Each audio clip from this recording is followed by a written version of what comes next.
بارگاہ مصطفیٰ صلی اللہ تعالیٰ علیہ وسلم کے آداب میں دو چند باتیں عرض کر دوں۔ آج ہمارا حال کیا ہے کہ ہم کس طرح کی چیزیں برداشت کریں۔ صحابہ کی قوت اور طاقت کس وجہ سے تھی جانتے ہیں؟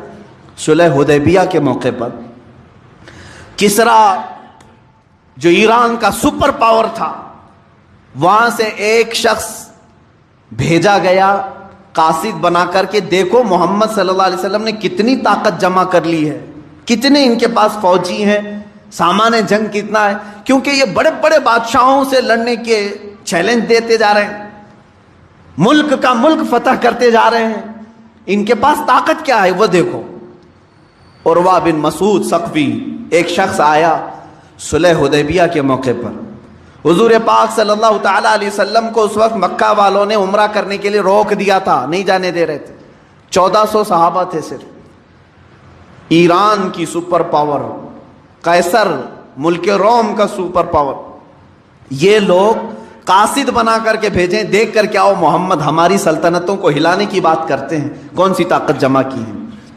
یہ شخص آیا، دیکھا، اب اس کی زبان سے سنو۔ عروہ بن مسعود ثقفی یہ کہتا ہے، یہ حدیث پاک میں بھی موجود ہے کہ اس نے دیکھا کہ یہاں پر انہوں نے کون سی طاقت جمع کی، وہ بار واپس آ کر کے رپورٹنگ کرتا ہے اپنے بادشاہوں کو، کہتا ہے میں نے دیکھا ایک ایسی فوج محمد کے پاس ہے صلی اللہ علیہ وسلم کہ جب وہ بولتے ہیں تو یہ سارے کان کھڑے کر دیتے ہیں، جب وہ کسی بات کا حکم کرتے ہیں تو دوڑ پڑتے ہیں، اور جب وہ وضو کے لیے جاتے ہیں تو مجال ہے کہ ان کی کلی کا ایک قطرہ بھی زمین پر گرے، سب اپنے ہاتھوں میں لیتے ہیں۔ صحابہ کا یہ ماحول دیکھ کر کے اس نے بتایا، اللہ کے نبی صلی اللہ علیہ وسلم کے متعلق وہ کہہ رہا ہے، قاصد میں دور سے دیکھتا رہا، محمد صلی اللہ علیہ وسلم وضو کے لیے کلی کر رہے ہیں اور صحابہ اپنے ہاتھ پھیلائے، اپنے دامن پھیلائے ہیں، وہ کلی کا پانی ان کے ہاتھوں میں آتا، دامن میں آتا، اور سب اپنے چہروں پر لگا لیتے تھے،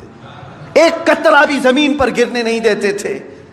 اور وہ واپس آ کر کے کسرا سے کہا، میں نے بڑے بڑے بادشاہوں کے ہاں فوج کو بھی دیکھا ہے لیکن ایسی دیوانگی کسی کے ہاں نہیں دیکھی۔ پوچھا انہوں نے کہ کیا طاقت جمع کی ہے، انہوں نے کہا چھوڑو ان سے لڑنے کی بات ختم کرو، محمد صلی اللہ علیہ وسلم کو وہ تمہارے حوالے کبھی نہیں کریں گے۔ کہا کیوں نہیں کریں گے؟ ارے میاں وہ ان کی کلی کا قطرہ زمین پر گرنے نہیں دیتے، ان کے خون کا قطرہ کہاں سے گرنے دیں گے؟ وہ صحابہ ہیں جو رسول کریم صلی اللہ تعالیٰ علیہ وسلم کے زبان پاک سے نکلے ہوئے قطرے بھی زمین پر نہیں گرنے دیتے تھے۔ تب اللہ رب العزت نے ان کی شان میں قرآن میں آیتیں نازل فرمائی، اور وہ نہتے ہوتے تھے، پیروں میں چپل نہیں ہے، ہاتھوں میں تلوار نہیں ہے۔ غیبی طاقت ایسی ہوتی کہ وہ لکڑی ہاتھ میں لے لے تو وہی تلوار بن جائے، گھوڑے اگر سمندر میں دوڑائیں تو خشک راستہ بن جائے، اگر وہ درندوں کے پاس آئیں تو وہ درندے ان کے فرمانبردار بن جائیں۔ یہ ساری طاقت و قوت خدا کی طرف سے غیب سے انہیں ملی ہوئی تھی، صرف اس لیے کہ ان کا یہی قول تھا جس کو اقبال نے کہا ہے، آبروئے ماں نام مصطفیٰ، ان کا یہ نعرہ تھا ہماری کل آبرو نام مصطفیٰ سے ہے۔ وہ جیتے مرتے تھے صرف رسول کریم صلی اللہ تعالیٰ علیہ وسلم کی عزت کی خاطر۔ عزیزان گرامی وقار، صلح حدیبیہ کا موقع، جنگ احد کی بات دیکھ لیں، اللہ کے نبی صلی اللہ تعالیٰ علیہ وسلم کے دفاع میں ایک صحابی کھڑے ہیں، اس وقت جنگ کا پانسا پلٹ گیا تھا، کفار مکہ بھاری پڑ گئے تھے، جیتی ہوئی جنگ شکست میں آ گئی تھی، بڑے سخت حالات تھے احد کے میدان میں، اور مسلسل تیر حضور کی طرف برسا رہے تھے، کفار نشانہ کر رہے تھے۔ ایک صحابی کھڑے ہیں حضور کے ڈیفنس میں، ان کے جسم پر 80 تیر چبھے ہوئے تھے، لیکن مجال ہے کہ وہ ہٹیں حضور کے سامنے سے، ہر تیر جسم پر آتا رہا، یہاں تک کہ ایک تیر سیدھے ان کی آنکھ میں گھس گیا اور ان کی آنکھ کا پتلا باہر آ گیا، اور وہ اسی طرح سے اپنے ہتھیلی میں آنکھ کا پتلا لے کر کھڑے ہیں، لیکن مجال ہے کہ وہاں سے ٹس سے مس ہو، اس لیے کہ انہوں نے اپنی زندگی کو وقف کیا تھا، میں دفاع رسول کے لیے ہوں، ناموس رسالت کے پہرے کے لیے ہوں۔ تبھی تو اللہ تعالیٰ نے ان کو غیبی قوت عطا کی تھی۔ اس کے باوجود اللہ کے حبیب صلی اللہ تعالیٰ علیہ وسلم کے چہرے اقدس پر ایک ظالم کافر نے لوہے کی ٹوپی سے مار دیا۔ لوہے کی ٹوپی ہوتی تھی جو جنگوں میں پہنی جاتی تھی، وہ پھینکا، رسول کریم صلی اللہ علیہ وسلم کے چہرے پاک پر وہ آ کر لگی. اس کے 2 دانت تھے لوہے کے, وہ سیدھے حضور اکرم صلی اللہ تعالی علیہ وسلم کے رخساروں سے, گال میں سے اندر داخل ہو کر کے دانتوں میں چلے گئے, اور وہ لوہے کی خود نکل نہیں رہی تھی. وہ دانت جو تھے وہ نہیں نکل رہی تھی, کاڑیاں جس سے دانت ہل گئے تھے. صحابہ اکرام بے قرار تھے. جانتے ہیں وہ منظر اگر میں اس کی عکاسی کروں, حدیث کی اوراق پڑھتے پڑھتے میری آنکھیں بھیگ گئی تھی. صحابہ ٹوٹ کر کے میرے آقا کے پاس آئے. صدیق اکبر کہتے ہیں یا رسول اللہ, میں یہ دانت کے یہ کاڑیاں میں نکال دوں گا, یہ کڑیاں میں نکال دوں گا. حضرت عمر ہیں, حضرت عثمان ہیں, اور دیگر صحابہ ہیں. وہ لوگ کسی نہ کسی طرح سے یہ رسول کریم صلی اللہ تعالی علیہ وسلم کے رخسار میں چبھے ہوئے ان کڑیوں کو نکالنا چاہتے ہیں. کس حالت میں جانتے ہیں؟ کس حالت میں؟ ان صحابہ میں سے ہر ایک کے جسموں پر بڑے بڑے تیر چبھے ہوئے ہیں. وہ تیروں کے ساتھ حضور کے ساتھ کھڑے ہیں. کسی کو اپنے جسم کا تیر نکالنے کی فکر نہیں, رخسار رسول پر لگی ہوئی کڑیاں نکالنے میں وہ بے قرار ہیں. اسی اسنا میں ایک صحابی حضرت ابو عبیدہ بن جراح رضی اللہ تعالیٰ حضرت صدیق اکبر کو پیچھے کرتے ہیں, کہتے ہیں ابو بکر آپ پیچھے ہٹ جاؤ, اس لیے کہ یہ جو کڑیاں ہیں یہ نکالنے جائیں گے تو حضور کے 2 دانت تو شہید ہو جائیں گے, حضور کے 2 دانت شہید ہو جائیں گے. حضرت ابو بکر صدیق نے کہا تو نکالنا تو ہوگا ورنہ یہ زہر پیدا کر سکتا ہے. حضرت ابو عبیدہ بن جراح آئے, اجازت مانگی, یا رسول اللہ صلی اللہ علیہ وسلم مجھے نکالنے کی اجازت ہے. کیسے نکالا جانتے ہیں؟ رخساروں میں چبھی ہوئی کڑیوں کو اپنے دانتوں سے پکڑ کر کھینچنے لگے. ہاتھ سے نکال سکتے تھے, دانتوں سے پکڑ کر کھینچنے لگے. جب دانتوں سے کھینچا آپ نے تو حضور صلی اللہ علیہ وسلم کے 2 دانت شہید ہوئے, ساتھ ہی حضرت ابو عبیدہ بن جراح کے 4 دانت ٹوٹ گئے, ان کے دانت ٹوٹ گئے. جب وہ کڑی کھینچ کر کے نکالے ان کے دانت بھی ٹوٹے. اس کے بعد وہ کھڑے ہو کر کے مسکراتے ہیں, کہتے ہیں ابو بکر میں نے آپ کو صرف پیچھے اس لیے ہٹایا کہ ہاتھ سے نکالتے تو ہمارے ہاتھ کو تو کچھ نہیں ہوتا لیکن رسول پاک کے دانت شہید ہو جاتے ہیں. میں نے اپنے دانتوں سے اس لیے نکالا کہ حضور پاک صلی اللہ علیہ وسلم کے اگر 2 دانت جائیں تو پھر ہمارے منہ میں کسی کے دانت ہونا ہی نہیں چاہیے, ہم سلامت کیسے رہیں.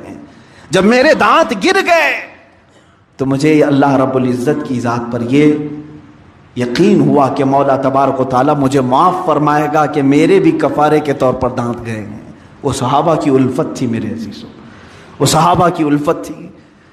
ان کے بارگاہ مصطفیٰ کے جو لگاؤ ہیں, یہ آداب ہیں, یہ آج دہرانے کی ضرورت ہے. امت بھول چکی ہے ان معاملات. حضرت ابو ایوب انصاری رضی اللہ تعالیٰ میزبان رسول ہیں, سب کو معلوم ہے. جب مدینہ حضور تشریف لائے تو اونٹنی حضرت ابو ایوب کے گھر پر رکی. فیصلہ یہی ہوا تھا کہ جہاں اونٹنی رکے گی وہاں پر حضور آرام کریں. ابو ایوب انصاری رضی اللہ تعالیٰ عنہ یہ وہ صحابی ہیں جن کو حضور کی میزبانی کرنے کا شرف حاصل ہے. 2 منزلہ گھر تھا, ایک نیچے ایک اوپر. حضور صلی اللہ تعالیٰ علیہ وسلم جیسے تشریف لائے, حضرت ابو ایوب انصاری نے کہا حضور آپ کو جو پسند ہے وہ آپ قبول فرما لیں. اللہ کے حبیب صلی اللہ علیہ وسلم نے فرمایا میں نیچے کا حصہ پسند کرتا ہوں. لوگ ملنے والے آتے جاتے رہیں گے. تقریباً 7 یا 8 مہینے تک میرے آقا کا قیام ان کے گھر پر رہا ہے. ملنے والے آتے جاتے رہیں گے, مجھے نیچے رہنے دو. نیچے اللہ کے حبیب صلی اللہ علیہ وسلم رہنے لگے. حضرت ابو ایوب انصاری اور ان کی زوجہ اوپر گئے, جاتے ہی بے قراری آ گئی. اللہ کے حبیب صلی اللہ علیہ وسلم نیچے آرام فرما ہیں اور ہم اوپر کیسے سوئیں. پوری چھت پر سوتے نہیں تھے, کونے میں دبک کر بیٹھے رہتے تھے. پوری رات بیٹھے ہوتے. وہ کہتے کہ یہ ادب کے خلاف ہے, اللہ کا حبیب زمین پر سو رہا ہو اور میں پہلے منزلے پر کیسے سوؤں. نہیں سوتے تھے, پوری رات اس طرح سے کونے میں بیٹھے رہتے. ایک دن ان کے گھر میں پانی کا مٹکا مٹی کا تھا, ٹوٹ گیا, پانی بہہ گیا چھت پر. چھپرے کی چھت ہوتی تھی. جانتے حضرت ابو ایوب انصاری کے ہاں ایک ہی کمبل تھا, ایک ہی لحاف تھا. وہ پورا لحاف انہوں نے پانی میں بھگو دیا. جو کپڑے تھے وہ پھاڑ پھاڑ کر پانی میں بھگو دیا, جمع کر لیا. سخت ٹھنڈیوں کی راتیں تھیں, اسی لحاف کو شوہر اور بیوی دونوں اوڑھ کر کے صبح تک بیٹھے رہے، صرف اس لیے کہ پانی کا ایک قطرہ بھی میرے مصطفیٰ کی ذات پر نہ جائے، اللہ کے حبیب صلی اللہ علیہ وسلم کی نیند میں خلل نہ آنے پائے۔ یہ مقام مصطفیٰ صحابہ اکرام سے سیکھو میرے عزیزوں، ان دلالوں سے کیا سیکھو گے جو آج حکومت کے تخت پر بیٹھے ہیں، جن کو نام مصطفیٰ کی کوئی قدر نہیں۔ اسی لیے سرکار مفتی اعظم ہند رضی اللہ تعالیٰ عنہ نے اعلان کیا تھا مدینہ طیبہ میں، تیرے حبیب کا پیارا چمن کیا برباد، الہی نکلے یہ نجدی بلا مدینے سے۔ اللہ ان کی دعا قبول کرے، ان ظالموں کو جزیرۃ العرب سے دور کرے۔ آج دل روتا ہے میرے عزیزوں، رسول کریم صلی اللہ تعالیٰ علیہ وسلم کی عظمت پر حملے کرنے والے وہ لوگ ہیں جو ٹڈی دل ہیں، ان کے ہاں کوئی ہمت نہیں۔ اگر مسلم دنیا صرف اور صرف ایک بار ان سے یہ کہہ دے کہ اللہ کے حبیب صلی اللہ تعالیٰ علیہ وسلم کے لیے ہم جان بھی فدا کرتے ہیں، ہم اپنے ہر جمعہ کے خطبے میں یہ کہتے ہیں الا لا ایمان لمن لا محبت لہ، اس کا ایمان ہی نہیں جس کے سینے میں ان کی محبت نہیں۔ ہم تو انہی کی محبت میں جینے مرنے کی قسمیں کھاتے ہیں، لہٰذا اس نبی کی ذات پر کچھ نہ کہو، ہمیں جو کوسنا ہے کوسو، ہم تو برے ہیں، ہم بد اخلاق ہیں، ہم بد عمل ہیں، ہمیں گالیاں دے دو، لیکن میرے آقا صلی اللہ تعالیٰ علیہ وسلم کی شان میں کچھ نہ کہا جائے۔ اے مسلمانوں، اپنے آپ کو بیدار رکھو، جس طرح ممکن ہو سکے ان کی مخالفت میں آواز اٹھاؤ۔ اگر آج تمہارے پاس سوشل میڈیا کا پلیٹ فارم ہے تو اس پر اپنا احتجاج درج کرو کہ ہم فرانسیسی یہ تمام درندوں کے خلاف ہیں، اس لیے کہ انہوں نے ہمارے قلب کو، ہمارے دل کو چھیڑا ہے جہاں میرے آقا کی محبت بستی ہے، ہماری آنکھوں کو ٹھیس پہنچائی ہے جن کے نام سے ہم ٹھنڈک محسوس کرتے ہیں۔ اس لیے میں کہتا ہوں یہ ہیومن رائٹس کے بھی خلاف ہے، کسی کو اس طرح سے ستانا، ہریسمنٹ کرنا، کہ یہ ظلم نہیں ہے، یہ جرم نہیں ہے، کسی کو بھی ہریسمنٹ کرنا یہ جرم نہیں ہے۔ اس طرح پورے مسلمانوں، کروڑوں مسلمانوں کو یہ ہریسمنٹ کر رہے ہیں اس بات سے کہ کبھی میرے نبی کے شان میں کارٹون بنانے کی بات، کبھی ان کو معاذ اللہ رب العالمین گندے الفاظ کے ساتھ فلم بنانے کی بات۔ اس طرح یہ تمام بار بار چیزیں جو آتی ہیں یہ ہمارے ساتھ، یہ ہیومن رائٹس کے خلاف ہے، ہمارے ساتھ یہ ہریسمنٹ ہے۔ ہم جو ہے بار بار ان تمام کرب کے ساتھ کیوں زندگی گزار رہے ہیں آج؟ کیا ہمیں دنیا میں اس زمین پر تمام لوگوں کی مذہبی آزادی کے ساتھ جینے کا حق نہیں ہے؟ عزیزان گرامی، ہمارا اسلام تو یہ دعوت دیتا ہے لا تسبوا الذین یدعون من دون اللہ فیسبوا اللہ عدوا بغیر علم۔ قرآن کہتا ہے تم ان کے خداؤں کو گالی مت دو، ان کے خداؤں کو گالی مت دو، اس لیے کہ وہ پلٹ کر کے تمہارے خداؤں کو تمہارے خدا کو بولیں گے، جو اللہ حقیقی ہے اس کو تم وہ گالی دیں گے۔ ہمیں تو یہ منع کیا گیا ہے۔ یہ مغرب، یہ ویسٹرن، جہاں سے یہ لوگ اپنے آپ کو پورا سپر پاور کہنے کا دعویٰ کرتے ہیں اور سب سے زیادہ ترقی یافتہ کہتے ہیں، ان ظالموں کو اتنی بھی تمیز نہیں کہ کسی پوری دنیا کے ایک مذہب کی مقدس شخصیت کے ساتھ کھلواڑ کرنا یہ جرم ہے یا نہیں، ان کو اتنی بھی تمیز نہیں۔ یہ جان بوجھ کر کے کیا جا رہا ہے۔ آج میں مسلمانوں کو ایک درس دے کر کے جانا چاہوں گا، آخری میرا پیغام سنیں۔ حضرت علامہ ابن حجر عسقلانی رحمۃ اللہ تعالی علیہ نے لکھا ہے کہ بغداد پر جب حملہ ہوا تھا تاتاریوں کا، ان ظالموں نے پورے مسلمانوں کا قتل عام کیا تھا، دریائے دجلہ کا پانی مسلمانوں کے خون سے لال ہو گیا تھا، بہت انہوں نے ظلم و ستم ڈھائے، اور ان کا محبوب مشغلہ کیا تھا؟ شام کو آتے تھے، کسی عیسائی پادری کو بٹھا کر کے حضور کی شان میں نازیبا کلمات بکنے کے لیے اسے کہا جاتا، پیسے دیے جاتے۔ ایک بار دربار میں علماء کو قید کر کے لائے ہیں، مسلم علماء کو، ان کے ہاتھ پیچھے بندھے ہوئے ہیں، زمین پر لیٹے ہوئے ہیں، اور دربار میں یہ سارے تاتاری اور بادشاہ بھی بیٹھا ہوا ہے۔ ایک عیسائی پادری کو لایا گیا اور کہا گیا کہ تو حضور اکرم صلی اللہ تعالیٰ علیہ وسلم کے بارے میں جتنا ہو سکتا ہے گرا کر کے باتیں کر، ان کے لیے برے برے شعر بول۔ وہ شروع کرتا ہے۔ اتفاق ایسا کہ اس بادشاہ کا ایک پالا ہوا کتا تھا جو سونے کی زنجیر سے بندھا ہوا رہتا تھا، سونے کی زنجیر سے اسے باندھتا تھا بادشاہ۔ جیسے ہی وہ عیسائی پادری گستاخی شروع کیا، وہ کتا بھونکنے لگا، کتا بھونکنے لگا۔ اس نے بند کر دیا. پھر تھوڑی دیر کے بعد اس نے پھر وہی کام شروع کیا, کتا پھر بھونکنے لگا. لوگوں نے اس سے کہا بھی کہ شاید تو جو بول رہا ہے اس کی وجہ سے کتا بھونک رہا ہے. پھر جب اس نے تیسری بار اسی طرح سے گستاخی کرنا شروع کیا تو کتا زنجیر توڑ کر کے نکل آیا اور اس عیسائی پادری پر ایسا حملہ کیا کہ دم زدن میں اسے چیر کر کے ٹکڑے کر دیا, ختم کر دیا. اور اسی وقت سینکڑوں کی تعداد میں وہی تاتاری جو گستاخی رسول کے مرتکب تھے ایمان کی دولت سے مشرف ہوئے, اسلام میں داخل ہوئے. میں یہ بات اس لیے عرض کر رہا ہوں, کبھی کبھار مجھے ایسا لگتا ہے کہ وہ کتا تو ہم سے اچھا تھا, وہ کتا تو ہم سے اچھا تھا جو ناموس رسالت پر کوئی ایک جملہ سننا اسے پسند نہیں تھا. کتوں سے گئی گزری زندگی ہم گزارنے پر آ گئے.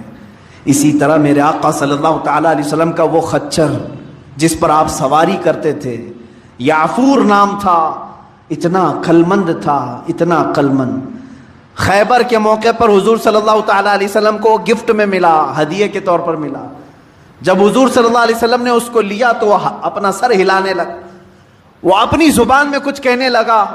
حضور مسکرائے. صحابہ نے پوچھا آقا یہ کیا کہہ رہا ہے؟ وہ جانوروں کی بھی بولیاں سنتے تھے, وہ رسول تھے سب کے. اللہ کے حبیب صلی اللہ علیہ وسلم فرماتے ہیں یہ خچر مجھ سے کہہ رہا ہے کہ یا رسول اللہ صلی اللہ تعالیٰ علیہ وسلم میں اس نسل کا گدھا ہوں, میں اس نسل کا خچر ہوں کہ میرے باپ میرے دادا سب وہ خچر تھے کہ جن کے اوپر انبیاء اکرام نے سواری کی تھی, انبیاء نے سواری کی, اور ان کی نسل کا میں آخری خچر ہوں, اور نبیوں میں سب سے آخری آپ, سب سے آخری آپ ہیں. اور وہ خاتم النبیین کا عقیدہ رکھنے والا قادیانیوں سے تو بہتر تھا. رسول کریم صلی اللہ تعالیٰ علیہ وسلم سے وہ ایک بات یہ بھی عرض کیا کہ آقا میں ایک یہودی کا خریدا ہوا تھا, اس کی ملکیت میں تھا, لیکن وہ حضور سے کہہ رہا ہے خچر یا رسول اللہ صلی اللہ علیہ وسلم برسوں اس یہودی کے گھر میں رہا, ایک مرتبہ بھی میں اپنی پیٹھ پر اس کو سوار ہونے نہیں دیا. حضور پاک صلی اللہ تعالیٰ علیہ وسلم سے کہہ رہا ہے جب بھی وہ سوار ہونے کی کوشش کرتا میں اسے گرا دیتا تھا, اس لیے کہ مجھے یہ یقین تھا کہ میری پیٹھ کسی رسول کے لیے رکھی گئی ہے.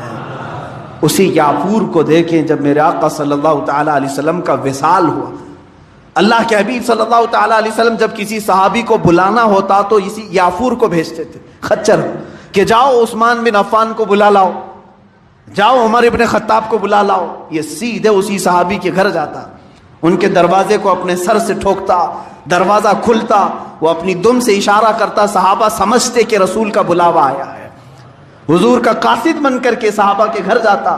لیکن میرے عزیزو اس کے قلب میں, اس کے دل میں جو عظمت مصطفیٰ تھی وہ یہ, صحابہ کرام فرماتے ہیں حضور صلی اللہ تعالیٰ علیہ وسلم سے ریلیٹڈ ہر چیز سے ان کو محبت تھی. جب میرے آقا کا وصال ہوا, انتقال ہوا, اس دن سے لے کر کے 3 دن تک اس یعفور نے نہ گھاس کا ایک پتا کھایا, نہ کھانا پانی, کچھ بھی نہیں, کسی چیز کو منہ نہیں لگاتا تھا. اگر کوئی چیز کھانے کے لیے اس کے سامنے پیش کر دی جاتی اپنے پیروں سے ہٹا دیتا تھا.